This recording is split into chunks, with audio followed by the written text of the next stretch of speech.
अस्सलाम वालेकुम। Schema theory of learning ये है आज का हमारा टॉपिक। बहुत ही सिंपल, बहुत ही ईज़ी थियरी है लिंग्विस्टिक्स की, जो कि आज हम डिस्कस करने जा रहे हैं। इंट्रोडक्शन देख लेते हैं सबसे पहले इसका।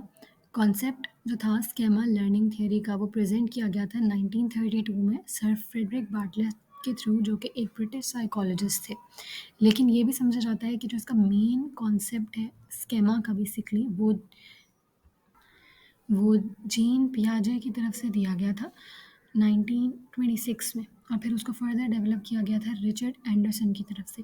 तो ये जो पूरी थियोरी है आज हम डिस्कस करने जा रहे हैं, बहुत ही इजी, बहुत ही सिंपल। इसका मेन जो चीज़ ये डिस्क्राइब करती है थियोरी, वो क्या है कि knowledge is a network of mental frames और कॉग्निटिव कंस्ट्रक्ट्स कॉल्ड स्केमा। यानी कि जो हमारा नॉलेज है हमारे दिमाग में, तमाम तर हमारे माइंड में जो नॉलेज है, वो एक मेंटल फ्रेम्स की सूरत में नेटवर्क की तरह बिछा हुआ है, और इनको हम कहते हैं स्केमा।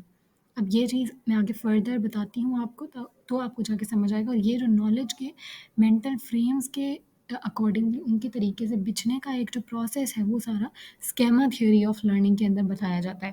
पहले हम स्केमा को ज़रा डिटेल में देख लेते हैं, ताकि आप लोगों को ईजीली बात समझ में आ जाए। तो स्केमा क्या है? एक एब्स्ट्रैक्ट कॉन्सेप्ट, ऑब्वियसली एक एब्स्ट्रैक्ट कॉन्सेप्ट है, क्योंकि हमें दिखता नहीं है। एक साइकोलॉजिकल कॉन्सेप्ट है। ये कहता है कि हमारे माइंड में किस तरह से एब्स्ट्रैक्ट कॉन्सेप्ट्स बनते हैं। हमारे माइंड में जो भी नॉलेज है वो अब सब एब्स्ट्रैक्ट है। एब्स्ट्रैक्ट यानी वो चीज़ जो हमें दिखे ना, लेकिन एक कॉन्सेप्ट, एक हैसियत, अपनी एक वजूद रखती हो। अब कैम्ब्रिज डिक्शनरी इसको कैसे डिफाइन करती है? A drawing that represents an idea और theory and makes it easier to understand. यानी ये जो स्केमा है, ये एक ड्राइंग की तरह है, जो कि एक आइडिया या थियरी को रिप्रेजेंट करती है और उसको समझने में आसानी पैदा करती है। और मेरियम वेबस्टर डिक्शनरी कैसे इसको डिफाइन करती है? या तो वो कहती है कि एक आउटलाइन है, स्केमा एक आउटलाइन है, या वो कहते हैं कि स्ट्रक्चर्ड फ्रेमवर्क और प्लान है। तो स्केमा, जिसका जो प्लूरल है वो स्केमेटा है, वो क्या प्रेजेंट करते हैं कि हमारा पर्सनल नॉलेज और हमारे व्यूज़ किसी दूसरे के बारे में, इस दुनिया के बारे में, या किसी भी चीज़ के बारे में क्या है, यानी कि हमारी प्रायर नॉलेज। यानी अगर मैं आपको बिल्कुल आसान अल्फाज में समझाने की कोशिश करूँ, तो स्केमा एक ऐसा नॉलेज है, एक ऐसा नेटवर्क ऑफ नॉलेज है जो हमारे दिमाग में किसी भी चीज़ से रिलेटेड है। सही? और ये स्केमा चेंज भी होता है। अब जैसे मेरी जो है, मेरे पास क्या कुछ नॉलेज है, बहुत नॉलेज। किस लिहाज से? अगर हम ये भी देखें कि कोई एक अनपढ़ इंसान भी है, तो उसके पास भी कुछ चीज़ों का नॉलेज है, यानी अपने इर्द गिर्द का, अपने इन्वायरमेंट का। तो ये सारा नॉलेज भी स्केमा में ही आता है। कि कोई भी ज़रूरी नहीं है कि जो पढ़ाई-लिखाई और किताबें पढ़ के नॉलेज हासिल हो वही स्केमा है, नहीं, बल्कि कोई भी हमारा जो नॉलेज है, हमारे इर्द-गिर्द की चीज़ों का, हमारे रहन-सहन का, किसी भी चीज़ का, वो सब स्केमा है। इसकी एग्ज़ाम्पल्स मैंने कुछ आगे लिखी हैं, ताकि आप लोगों को मज़ीद ये बात क्लियर हो जाए। अब फर्स्ट जो एग्ज़ाम्पल है वो डील करती है स्केमा फॉर अ हॉर्स से।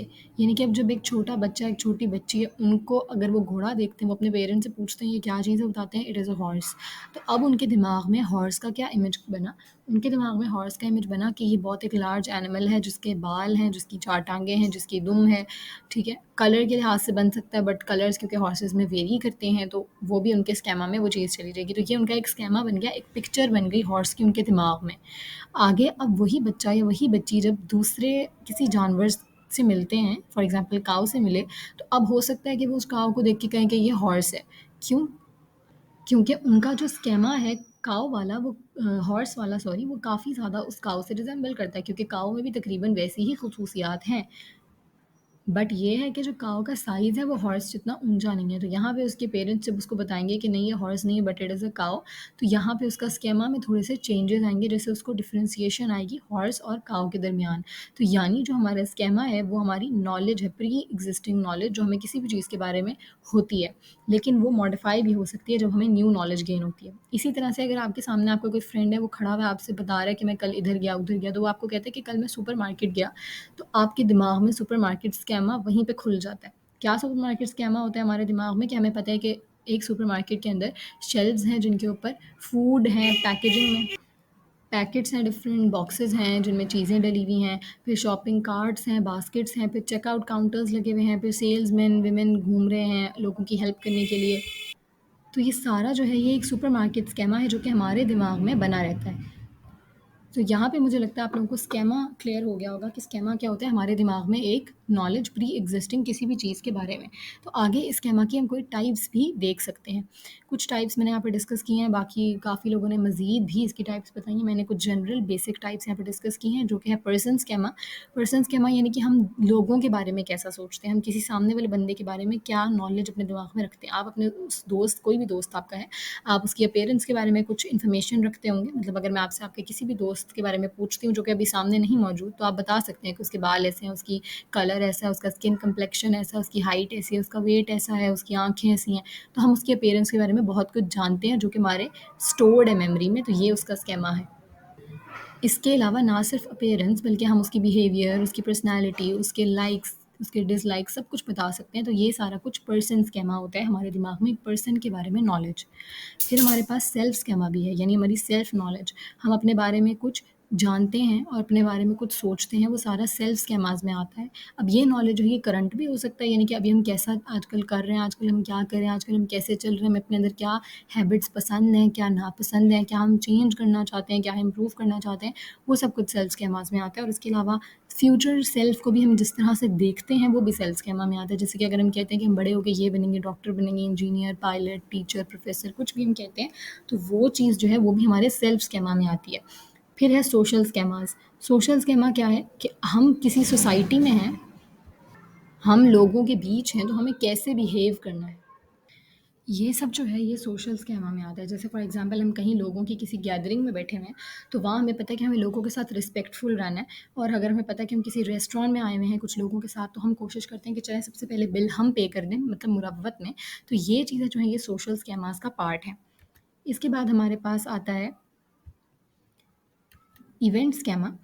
इवेंट स्कैमा यानी हम किसी इवेंट में हैं, तो हमें पता होना चाहिए कि हम क्या कुछ करना हमें यहाँ पे चाहिए, क्या हम कर सकते हैं, क्या नहीं कर सकते, यहाँ पे क्या चीज़ बेहतर तौर पे की जा सकती है। तो ये चीज़ें जो हैं ये इवेंट स्कैमास में आती हैं। इसके अंदर हम बिहेवियर देखते हैं कि हमने वहाँ पे कैसा बिहेव करना है। सही, तो जैसे मतलब अब हम गए हैं किसी पार्टी में, वहाँ हमें लोगों से मिलना किस तरह है, क्या हम हैंडशेक करना चाहते हैं, क्या हम वैसे ही दूर से स्माइल पास करके मिलना चाहते हैं, क्या किन लफ्ज़ों में उनको ग्रीट करना चाहते हैं, हम वहाँ ड्रेसअप होके कैसा जाना चाहते हैं। तो ये सारी चीज़ें इवेंट स्कैमास में होती है, क्योंकि ये हमारे प्री एग्जिस्टिंग नॉलेज में मौजूद होता है। तो ये एक तरह का स्क्रिप्ट भी आप इसको कह सकते हैं। जैसे हम स्क्रिप्ट मिलता है कि ये आपने कुछ बोलना है, तो इवेंट में जो चीज़ें बोलने के काबिल होती हैं वो सब इवेंट स्कैमास में आती हैं। आगे हम देख लेते हैं इफ़ेक्ट्स ऑफ स्कैमास, कि स्कैमा जो हमारी प्री एग्जिस्टिंग नॉलेज है इसका हमारी लाइफ पे क्या इफ़ेक्ट पड़ता है, या हमारी लर्निंग पे बेसिकली, क्योंकि हम यहाँ स्कैमा थियरी ऑफ लर्निंग देख रहे हैं, तो लर्निंग पे लाजमी देखेंगे कि क्या इफ़ेक्ट पड़ता है। तो यहाँ पे है schemas influence what we pay attention to, यानी कि हमारी जैसी प्री एग्जिस्टिंग नॉलेज होती है, हमारे दिमाग में जो कुछ होता है पहले से, तो हम अटेंशन भी ज़्यादा उसी को देते हैं। मतलब जिस चीज़ पे हम ज़्यादा कंसर्न्ड होते हैं, जो चीज़ सोचते हैं, उसी को ऑब्वियसली ज़्यादा अटेंशन देते हैं। फिर schemas also impact how quickly people learn. जितना अच्छा प्री एग्जिस्टिंग नॉलेज होगा, उतने अच्छे से नई बात को सीखा जा सकता है, क्योंकि उससे लिंक की जा सकती है। पुरानी बात से नई बात लिंक करके जल्दी सीखी जा सकती है। तो जितना अच्छा स्कैमा हमारे माइंड में होगा, उतना जल्दी हम और उतना अच्छे से हम सीख सकते हैं न्यू चीज़ें। स्कैमास हेल्प सिंप्लीफाई द वर्ल्ड, क्योंकि हमें एक चीज़ का पता है पहले से, उसका प्री एग्जिस्टिंग नॉलेज है, तो हमारे सामने मज़ीद चीज़ें सिंप्लीफाई होती चली जाती हैं। अगर किसी चीज़ का बिल्कुल ज़ीरो नॉलेज हो पहले से, तो वो नई चीज़ सीखना हमारे लिए बहुत मुश्किल हो जाता है। तो एक पुराना जो नॉलेज है वो सिंप्लीफिकेशन की तरफ लेके जाता है। Scammers allow us to think quickly. Obviously अब एक चीज़ का प्री एग्जिस्टिंग नॉलेज है, तो आपको वो चीज़ सोचने में देर नहीं लगेगी। कोई आपके सामने बोलेगा सुपरमार्केट, आपके झट से दिमाग में पूरी सुपरमार्केट का नक्शा खिंच जाएगा। तो आपको मज़ीद कोई ज़्यादा देर नहीं लगेगी कुछ भी करने या सोचने में। Scammers can also change how we interpret incoming information, यानी कि अगर आपके पास किसी चीज़ का स्कैमा है, तो आप उसकी जो इनकमिंग इन्फॉर्मेशन, जो न्यू इन्फॉर्मेशन आपको मिल रही है, आप किसी क्लास, स्कूल, कॉलेज, यूनिवर्सिटी जहाँ से न्यू चीज़ें सीख रहे हैं, और अगर आप उनको अच्छे से इंटरप्रेट करते हैं जो आपके पास न्यू इन्फॉर्मेशन है, तो आपका स्केमा चेंज भी हो सकता है और अच्छे से चेंज हो सकता है। लेकिन अगर आप रिजिडिटी शो करते हैं, आपके अंदर सख्ती है कि आप जो न्यू इन्फॉर्मेशन है उसको अच्छे से इंटरप्रेट नहीं कर रहे, तो फिर इट मीन्स कि आपके स्केमास को चेंज होने में थोड़ा प्रॉब्लम का सामना करना पड़ेगा। अदरवाइज हमारे स्केमास बड़े ईजिली चेंज भी हो सकते हैं। Schemas can also be remarkably difficult to change. कभी कभी, जैसे मैंने अभी बात की, कि मुश्किल होती है चेंज करने में। कब होती है? जब हमारे दिमाग में वो स्केमा एक प्रेजुडिस बन जाता है। यानी कि जैसे कुछ लोग हैं, इस दुनिया में, बल्कि कुछ क्या काफ़ी लोग हैं जो इस्लाम को बहुत ही ज़्यादा डिफरेंट वे से परसीव करते हैं। कैसे कि उसको रिलीजन ऑफ टेररिस्ट बोलते हैं, उसको रिलीजन ऑफ टेरर बोलते हैं, इस तरह का, जबकि इस्लाम इज़ रिलीजन ऑफ पीस। तो मतलब उनका जो स्केमा है, उनका जो प्री एग्जिस्टिंग नॉलेज है, यकीनन वो ही किसी अच्छे रिलायबल सोर्स से नहीं आया, और उनका जो प्री एग्जिस्टिंग नॉलेज है वो उनका प्रेजुडिस बन चुका है। जब वो प्रेजुडिस बन चुका है तो अब वो किसी भी नई इन्फॉर्मेशन को इतने अच्छे से इंटरप्रेट नहीं करे, इसीलिए उनके स्केमास चेंज नहीं हो पा रहे। अगर वो अपने दिमाग को थोड़ा ब्रॉडर करके उसको सोचेंगे तो ऑब्वियसली उनका स्केमा ज़रूर चेंज हो सकता है। तो ये कुछ इफ़ेक्ट्स हैं स्केमास की हमारी लर्निंग के ऊपर, हमारी इनकमिंग न्यू इन्फॉर्मेशन के ऊपर। अब जैसे मैंने स्केमास में चेंज की बात की, तो स्केमास ज़रूर चेंज हो सकते हैं दो प्रोसेसेस के थ्रू। जो फर्स्ट है वो है एसिमिलेशन, जिसमें हम कहते हैं कि जो न्यू इन्फॉर्मेशन आई है वो प्री एग्जिस्टिंग नॉलेज के अंदर इनकॉर्पोरेट हो जाती है, यानी मिक्स हो जाती है, शामिल हो जाती है। बिल्कुल एक मिक्सचर बन जाता है न्यू और प्रीवियस इन्फॉर्मेशन का। तो ये इस तरह से एक तो चेंज हो सकता है।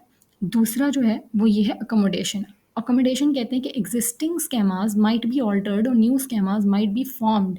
यानी कि जैसे मैंने अभी बात की थी कि अगर किसी इंसान को पता लगे जो उसने पहले चीज़ सुनी थी या सीखी थी वो बिल्कुल गलत थी, तो वो बिल्कुल उसको चेंज कर लेता है। तो ये अकोमोडेशन का प्रोसेस है। तो एसिमिलेशन की एग्जांपल हम ऐसे ले सकते हैं, जैसे हम 1 क्लास 2 क्लास 3 क्लास में जाते हैं, जो हमारी क्लास ऊपर जाती रहती है, हम जो पिछली चीज़ सीख के आए होते हैं उसी में न्यू एडवांस सीखते हैं। जैसे मैथ्स के हम बेसिक सम्स अपनी छोटी क्लासेस में सीखते हैं, बड़ी क्लासेस में जाके उसी चीज़ को थोड़ा ऊंचे लेवल पे लेके जाया जाता है, तो वो एसिमिलेट होती जाती है न्यू इन्फॉर्मेशन हमारी पिछली इन्फॉर्मेशन के अंदर। लेकिन अकोमोडेट कब होती है? जब हमें पता लगे कि पिछली इन्फॉर्मेशन को इंटायरली चेंज करना चाहिए न्यू इन्फॉर्मेशन के साथ, यानी पिछली जो बात हमने सीखी थी वो कोई इतनी ठीक नहीं थी, तो हम उसको पूरा चेंज कर दें न्यू के साथ। तो यहाँ अकोमोडेशन के थ्रू हमारा स्केमा जो है वो चेंज हो जाता है। अब हम देख लेते हैं इम्पोर्टेंस, यानी इन स्केमास की इम्पोर्टेंस क्या होती है हमारी लाइफ के अंदर। एक तो ये कि जो हमारे ये स्केमास हैं ये हायर लेवल कॉग्निटिव फंक्शन हमें हमारी मेमोरी के अंदर करते हैं। कॉग्निटिव फंक्शन यानी कि हम चीज़ों को परसीव कैसे करते हैं, और ये भी कि जो स्केमा होता है वो हमारी मेमोरीज़ के अंदर, हमारी लॉन्ग टर्म मेमोरी के अंदर जो है वो चीज़ों को स्टोर करता है। इसीलिए स्केमा हमारे लिए काफ़ी ज़्यादा इंपॉर्टेंट है, और स्पेशली लर्निंग के प्रोसेस में तो बहुत ही ज़्यादा इंपॉर्टेंट है। हमारे पास कुछ जो पहले से प्री एग्जिस्टिंग नॉलेज, यानी कि जो हमारा स्केमा होता है हमारे ब्रेन में, हमारे माइंड में, वो हमारे लिए एक तरह का रेफरेंस टेम्पलेट के तौर पे एक्ट करता है। जैसे अगर आप कोई चीज़ डिज़ाइन करने लगते हैं अगर या कोई भी काम करने लगते हैं, तो पहले से उसमें टेम्पलेट्स मौजूद होते हैं, यानी कि जो पहले से चीज़ें डिज़ाइंड होती हैं, जो पहले से पड़ी होती हैं, वो टेम्पलेट्स होते हैं। अगर आप खुद से कोई चीज़ नहीं करना चाहते न्यू तरीके से पूरा, तो आप वो प्री एग्जिस्टिंग डिज़ाइंस उठा सकते हैं। तो इसी तरह से स्केमा भी एक प्री एग्जिस्टिंग नॉलेज या टेम्पलेट होता है कि आपके पास न्यू इन्फॉर्मेशन आई है, तो आप पहले उसको कंपेयर करते हैं अपने स्केमा से। अगर तो वो मैच करता है किसी से भी तो ठीक, अगर मैच नहीं करता तो वो एक न्यू इन्फॉर्मेशन के तौर पे परसीव कर लिया जाता है। अदरवाइज़ वो एग्जिस्टिंग नॉलेज के साथ ही कंपेयर करके उसी में सिमुलेट हो जाता है या अकोमोडेट हो जाता है, जैसे कि हमने प्रीवियसली पढ़ा दोनों प्रोसेसेस के बारे में। तो ये जो है ये फुल इम्पॉर्टेंस है स्केमा की, कि हमारे पास जो न्यू नॉलेज आता है, अगर हमारे पास उसका पहले से स्केमा मौजूद होता है तो हमारे लिए बहुत ईजी होता है उस नॉलेज को गेन करना। और अगर स्केमा नहीं होता तो ऑब्वियसली एक डिफ़िकल्ट, एक थोड़ा सा डिफरेंट प्रोसेस, स्लाइटली डिफ़िकल्ट होता है हमारे लिए एक न्यू चीज़ को परसीव करना। सो यहाँ पे पूरा मैंने अच्छे से डिटेल में डिस्कस किया स्केमा के बारे में, उसकी टाइप्स के बारे में, उसकी एग्जांपल्स, उसमें चेंज कैसे लाया जाए, उसकी इंपॉर्टेंस क्या है, उसके इफ़ेक्ट्स क्या हैं, हमने सब कुछ अच्छे से डील किया। आई होप आप लोगों को ये वीडियो पसंद आई होगी। अगर वीडियो पसंद आई है तो इसको लाइक ज़रूर कर दीजिएगा, और प्लीज़ मेरे चैनल को सब्सक्राइब कर दें ताकि आप लोगों के पास मज़ीद इसी तरह की वीडियोज़ आती रहें। Thanks for watching the video. Until the next video, अल्लाह हाफ़िज़।